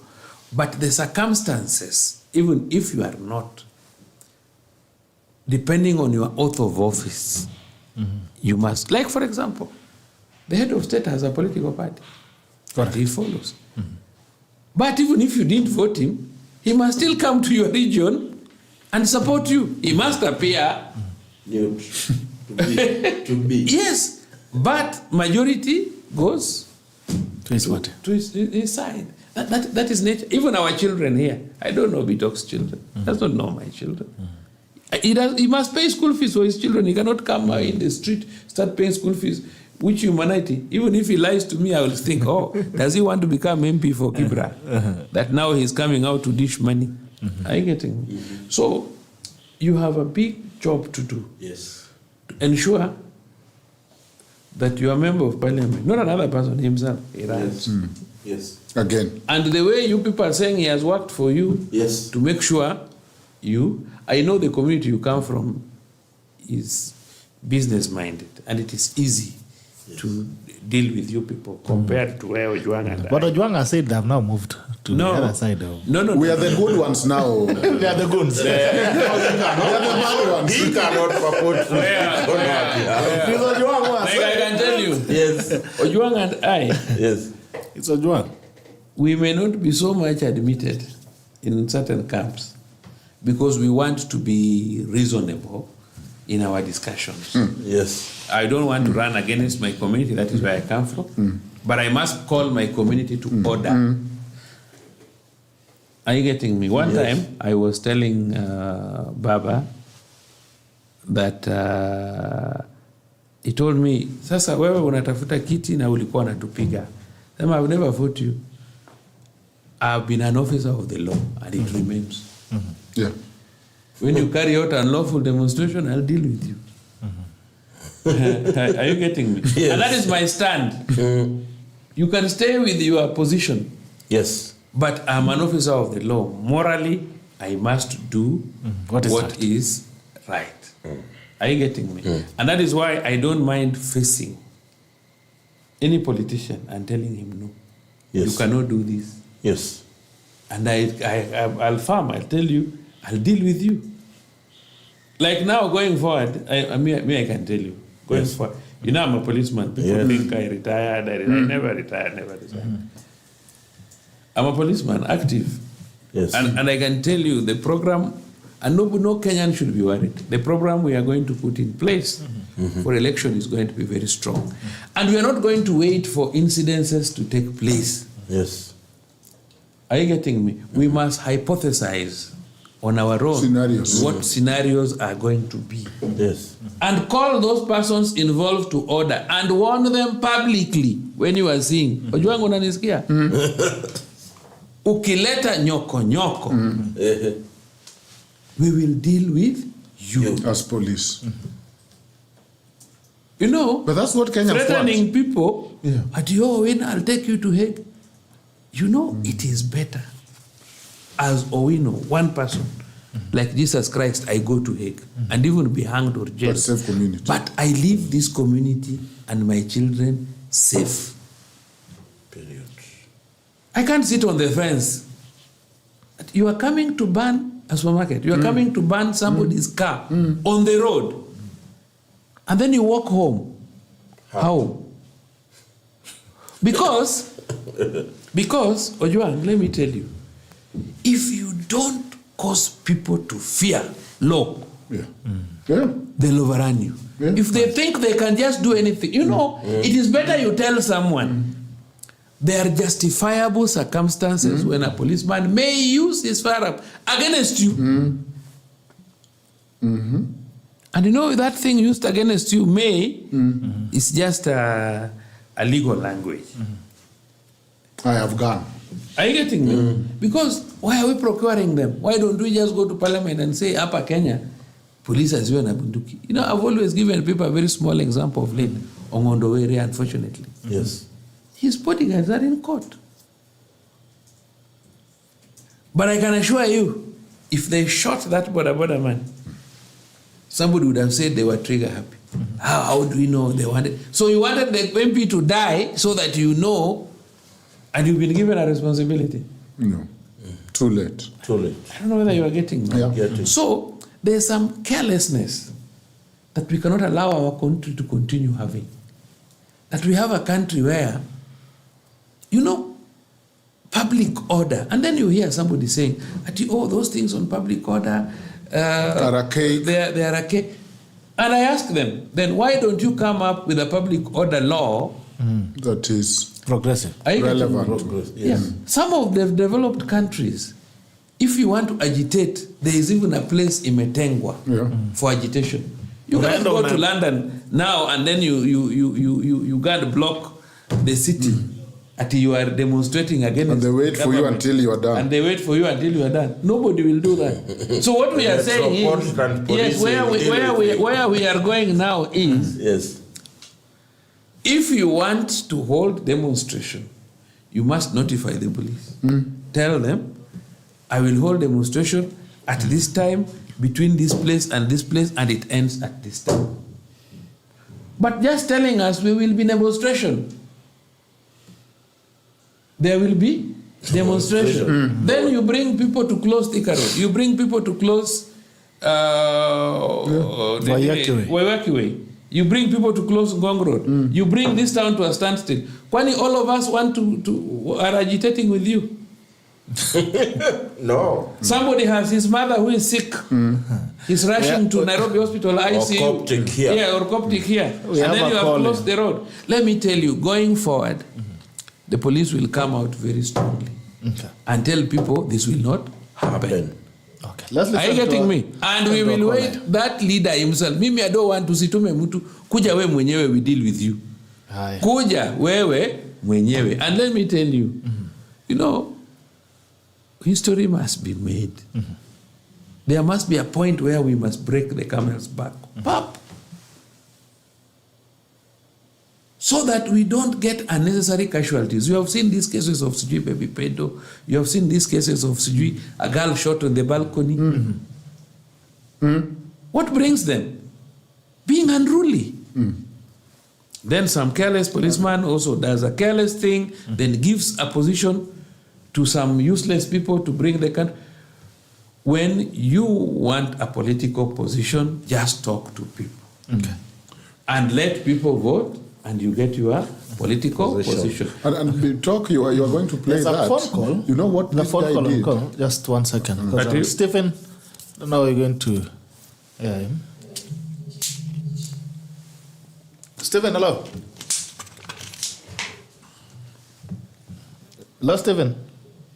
Hello, Gerald Bitok. Good morning. Good morning to you. How are you? Very well. I'm really happy to be on the show, listening to the show, and say hi to the three gentlemen there. And I really admire this gentleman, Charles Owino. He's speaking the truth. Speaking the truth. And I ask the president if he can replace Murkumen with him, because he's firm, principled, and understand the matter of security. It is unfortunate our Murkumen does not understand what is happening with our security. But I think Charles Owino, if he's given a chance, I'm certain he will resolve this Goonism issue, because he's firm and liberal. He's not siding with any party, but he's speaking the truth. Anyway, nevertheless, Kenya, at this point, disorder is slowly becoming normalized. And that should concern all of us. This is not just a failure of the system, but leadership, both political and to some extent religious leaders. I'm saying religious leaders because most of our people go to church, go to mosque, but you never hear any religious leader say, stop Goonism, stop attacking each other. They are just there to make money through offering. So the situation is becoming worse, and we need to resolve this issue. And I urge the president to take action. And we need people like Charles Owino to be the yes, because he has that passion.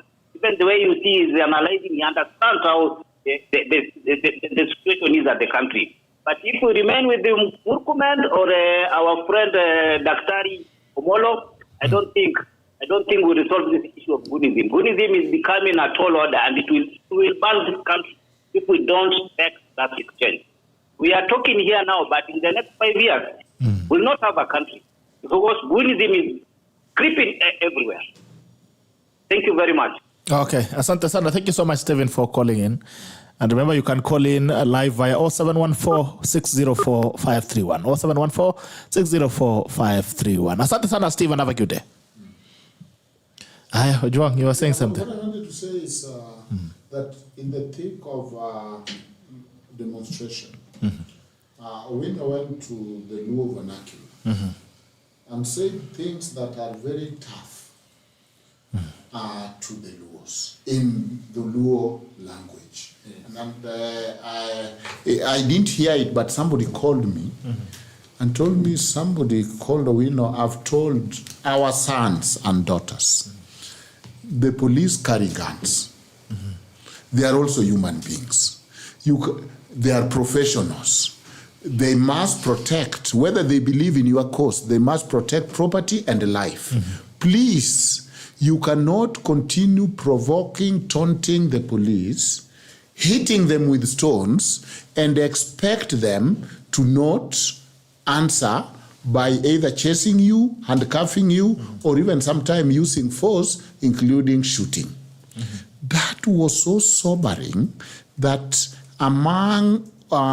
it was in the middle of the demonstration, the Baba demonstration after the election. But it was so sobering. And I think that we need to understand that there is no freedom without following the law. We want freedom, and we talk of freedom and liberty. But there is no liberty without order and law.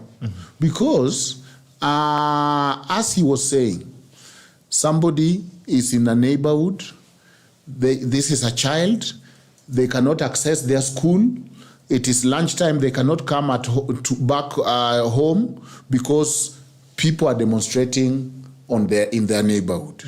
They cannot come to school, or they are afraid of going to school because people are demonstrating. So you find in some quarters, like it used to be places like Mathare, schools are called off.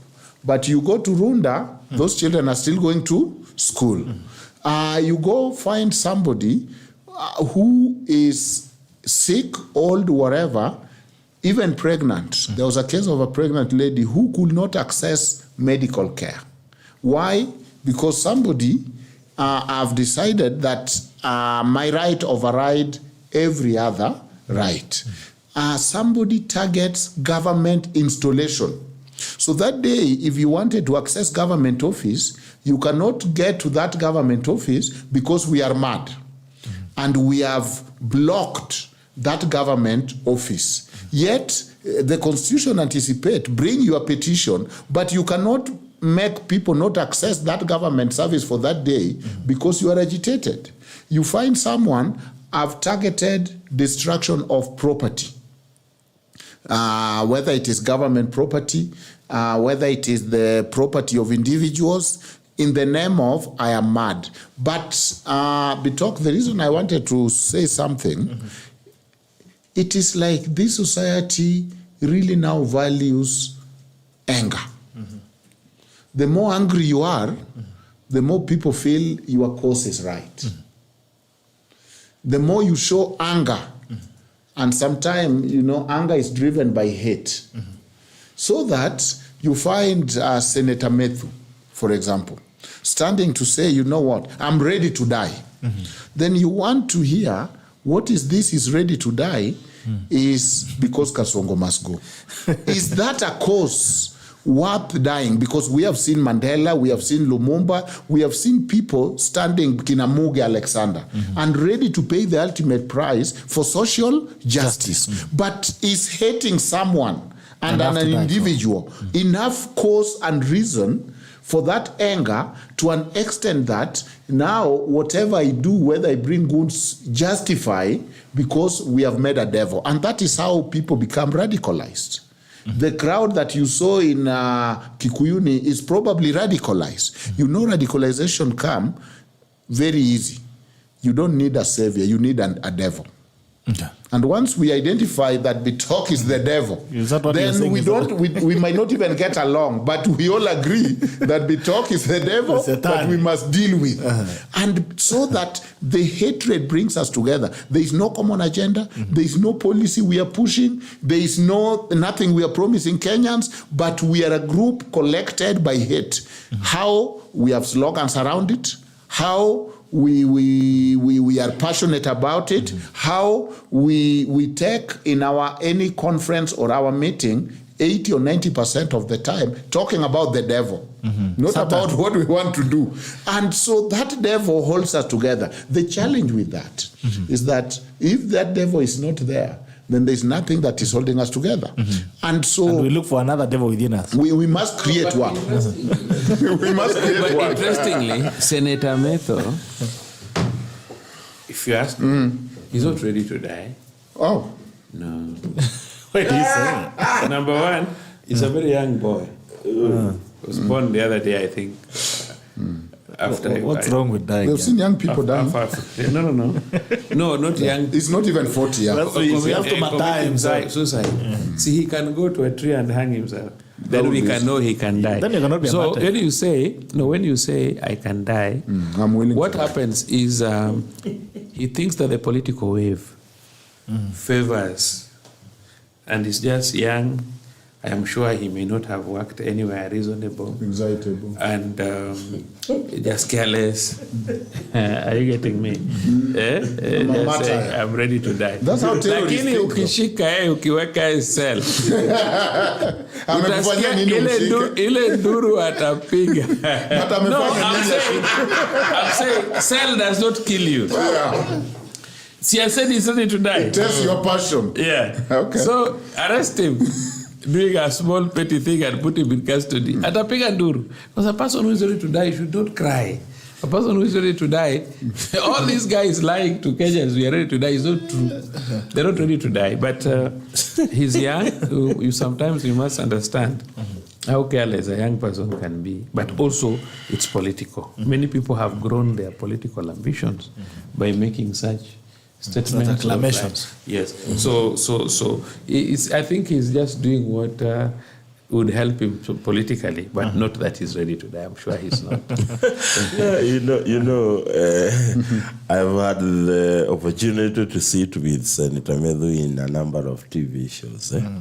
Senator Medhu was an employee of the County Assembly of Nyandarua before vying for the Senate. Yes, And what was it? I don't know whether Bitok, you would remember this. He's one of the beneficiaries of the young people who are seriously supported by the president. They were mentees of the president, including my senator from Kiambu who had been banned from vying.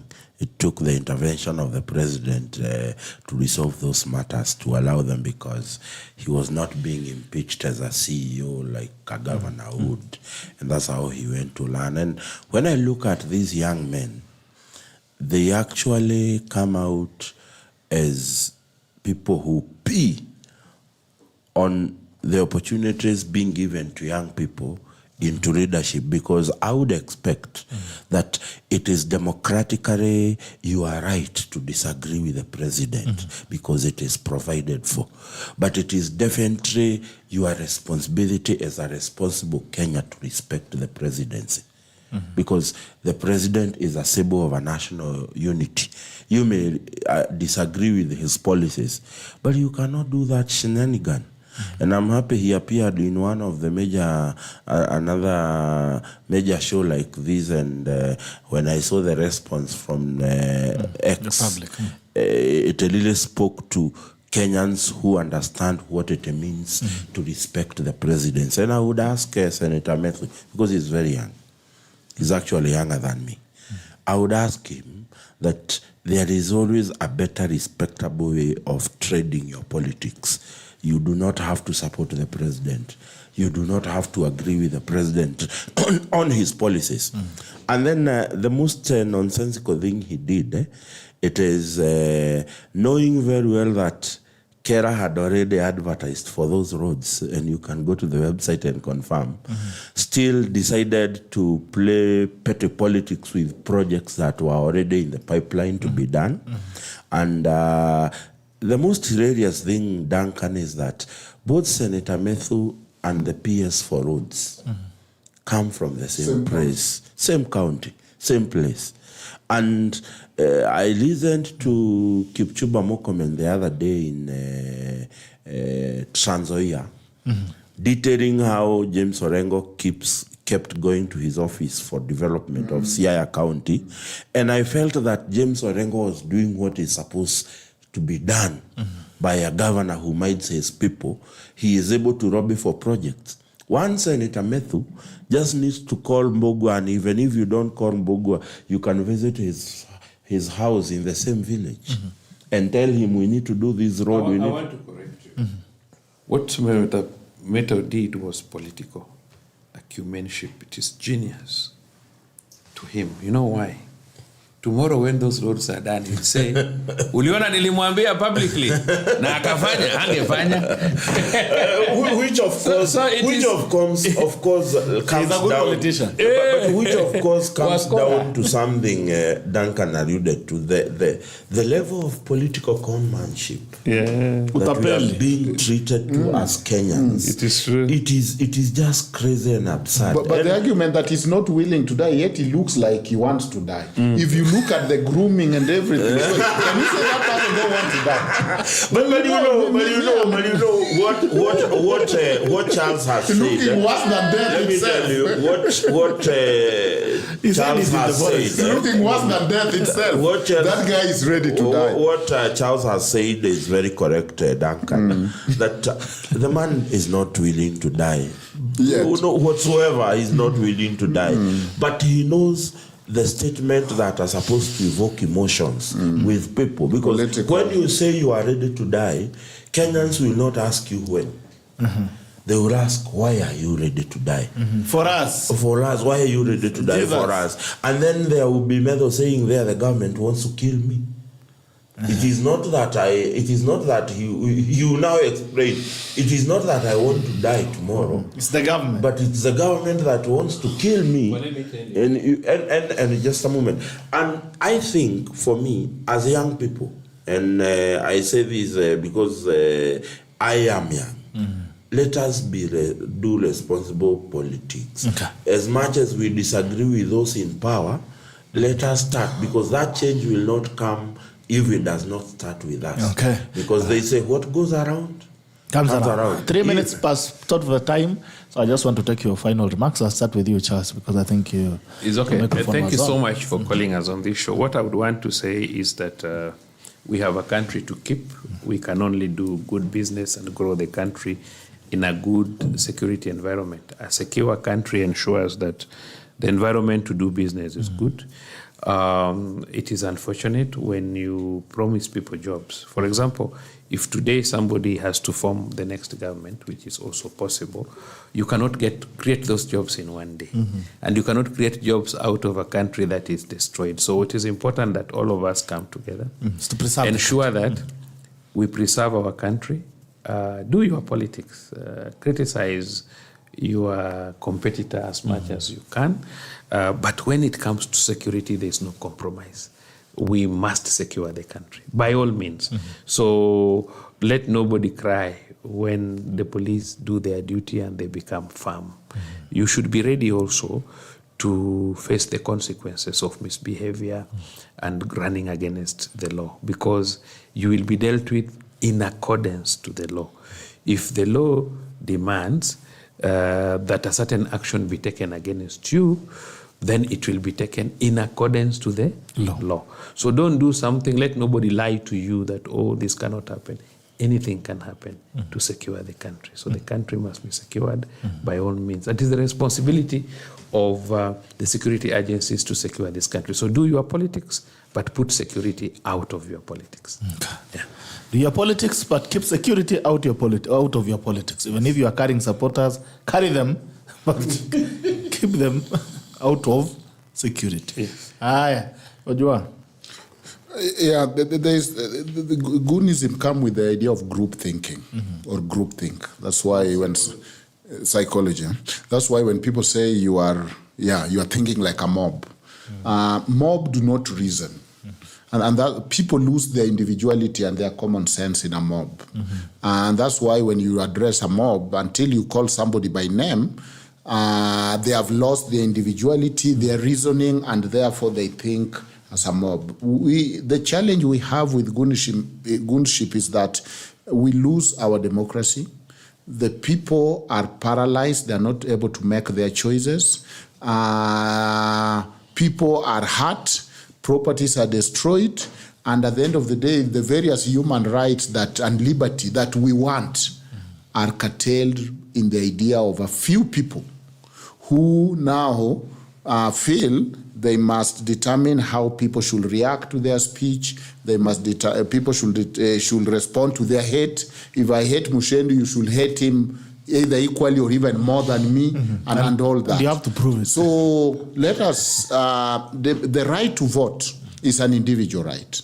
Correct. And that right means that I can form a group I want, join a group I want, vote for whoever I want. Let us avoid group thinking and let us act as individuals. Think alone and act collectively. Once I've thought and I've decided this is the right thing, I can work with others, but I must also put myself to thinking. Finally, I think in Kenya we are seeing it's light and darkness at the same time. A light because this is the time that Kenya foreign affairs is becoming glorious. I saw us going to France with the G7. I've seen a lot of good work in foreign affairs, in our liberty. And finally, at a light note, I saw the new fuel price. Now, I thought it is diesel that is cheaper. So I thought, and I need diesel. That's how selfish a human being is. So I was like, at least I'm paying 29 while they're paying 40. Until I realized it's the other way around. but then I looked at it and I saw the government have reduced taxes. I've put 2 billion on it. 5 billion. 5 billion to put to cushion Kenyans. And therefore, we live to fight another day. But as Owino have aptly put it, surely this is our country. And it's until you move around is when you realize that what we have as freedom, and sometimes we abuse and take for granted, is not seen. Owino, you know, I saw somebody from Ethiopia was telling me, it's in Kenya that somebody can stand and abuse someone. In their country, you don't even reach there. Just how you have looked at me, I've seen you have looked at me in a way suggesting you hate me, I deal with you. Here we can, so it's a good country. Let's protect it. Thank you. Muchendu. Yes, I think I would say that as Kenyans we must remain patriotic to this country. And I was reasoning to the Prime Cabinet Minister just the other day. I was with him in Daragwa constituency in Nyandarua, and he was asking, and what is the price value for peace? What is the price value for coexisting with each other? And he talked about the economic value, the monetary value, and he said all those values will learn and come down to peace. If you do not have peace, today we can see countries with a lot of investment than us, but they are not enjoying that investment because they lack peace. And therefore, I would ask Kenyans to coexist with each other. Every time I take a mic in my village and in my constituency, I tell them, as you do politics, always leave that space of saying hi to each other. Leave that space of asking each other how was your night, because that coexistence is what is going to build this country to what we foresee it to become. And therefore, I would ask Kenyans, as you do your politics, kindly let us do decent politics. Let us not disintegrate into violence and Goonism. And as Charles has put it, that the only way this country is going to move forward is when we maintain peace. We oversee that security is observed to the letter. And I will ask Kenyans of goodwill who are critical thinkers, let us think before we say, when people pick mics and tell us what to do, please think before you act, because the actions you make today in my constituencies, there are people who are suffering because they can no longer process succession because somebody deliberately burned their documents down. And some of them, one of, and sorry to say this, one of the young girls who was arrested in connection with burning this document, the father is a broker, he's a rat broker. He's out of job because the rat brokers in our area are, it's a safe haven for them for succession lands. And therefore, Kenyans, I beg of you, kindly, let us be loyal to our country. Let us ensure there is a safe space for us to do business, for us to interact, for your kids to grow in, because that is what is going to make this country greater again. And to the great people of Kikuyu, please ask yourself why you elect people to go and represent you.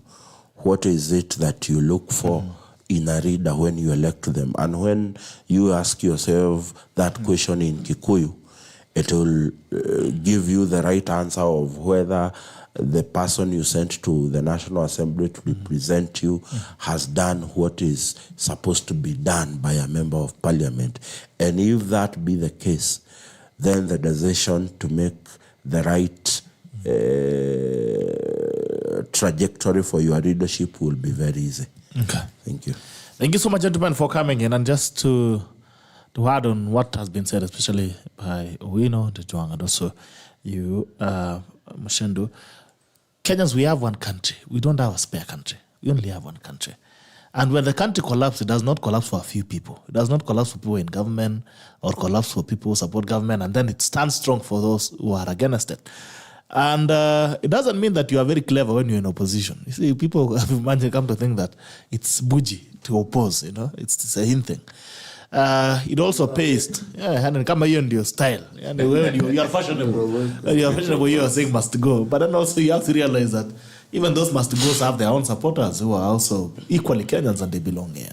And I saw a very incredible video on X by Tayo Aina. And he was talking about, this is a guy, he's an explorer. And he said, I've traveled the world, I've traveled Africa. And he says that Kenya, hands down, is the best country he has ever been to. And it's not just the best country because it looks beautiful, but because it's peaceful and also the resources are there. The internet is fast. About housing is beautiful. Talks about access to amenities. When the country collapses, all these things become a story. And I think we've been there before. We don't want to get back there again. Let's do our politics. Let's do it very clean. And we know I said it's illegal, but then also Ojwang has said it's not illegal to carry disciples. But if you must carry your disciples, ensure that you are living in the strict line of the law and you don't cause chaos or cause discomfort to people that you're going to visit with your disciples. Even when Jesus was moving disciples, he was taking healing and miracles to the people, not chaos and violence. So please let's ensure that we can live well amongst each other. Elections will come and go. There'll always be a country. And there'll always be a new government. Whether you like it or not, there'll always be a new government. And you'll either be in that government or you'll be in opposition. There are people who have also gotten into government with the government and also left to go to opposition. There are no guarantees in this thing. So don't invest your life in politics or politicians, but ensure that you can invest it in the things that matter to you. Thank you so much for tuning in. It's always a pleasure to have you. And for the callers who called in and the comment section as well on YouTube, seeing Kina Grace, Kina J Designs, Stephen, Wilfred, Ambol Kimani, Elizabeth Kiarie, Mushia, John. I mean, all of you have tuned in this morning, and I know I cannot name all of you. There are those who also have not commented, so I cannot tell who was actually watching. But it's always a pleasure to have you, and thanks for the love that you keep giving us. This is The Tackle, and it ends now. See you again next time. Have a great day.